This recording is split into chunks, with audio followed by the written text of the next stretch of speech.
Okay, so we'd like to talk to you guys today about short sales, obviously, because that's what we specialize in. Rachel Mitchell of Integrity All-Stars, and I'm Rebecca. And one thing I really wanted to hit home on today, which has been a really important topic for us right now because of the climate we're in with the being a presidential year, is the Mortgage Forgiveness Act. And in a quick summary, Rachel, do you mind sharing with them what it is for those of them that may not know? Basically what it means is that there's a deficiency that gets waived at the end of your approved short sale. So that act is coming into place so that you don't actually have to pay taxes for that dollar amount. So if you short sold your home for 50% of the value, something has to happen with the remaining loan balance. And this particular act is protecting you from having to pay taxes on that dollar amount. Otherwise known as phantom income, right? Correct.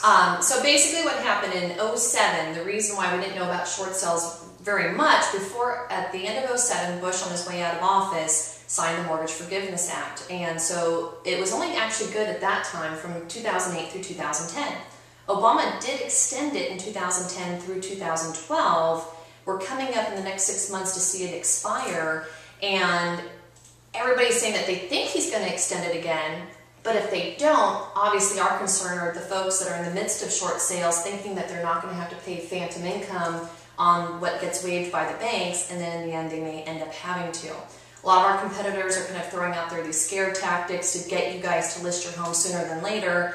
It could be a reality. We really don't think so. I mean, we talked about it yesterday in length here at the office. What were your thoughts, Rach? We just really believe that it's a program out there for the people, and whether it's our current president or a new one, they seem to both have one thing in mind, and that's to continue to protect all of us. And we just don't feel that it's something that we are going to lose. However, if it is something, then we'll deal with it at that time, and it may be something that just has to be negotiated along with everything else in those approval letters, that something else happens with that deficiency other than issuing a tax form to the homeowners. And that's the 1099.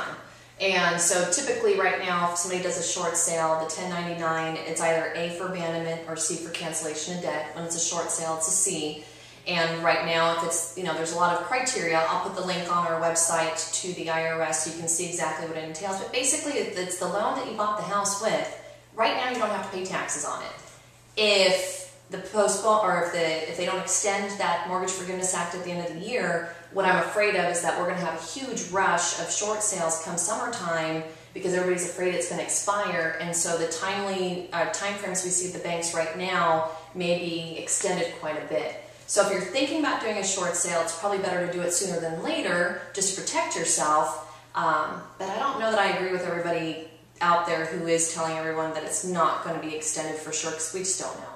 So with that said, please feel free to call us with your specific questions about the Mortgage Forgiveness Act, and Rachel and I will do our best to help. Thank you.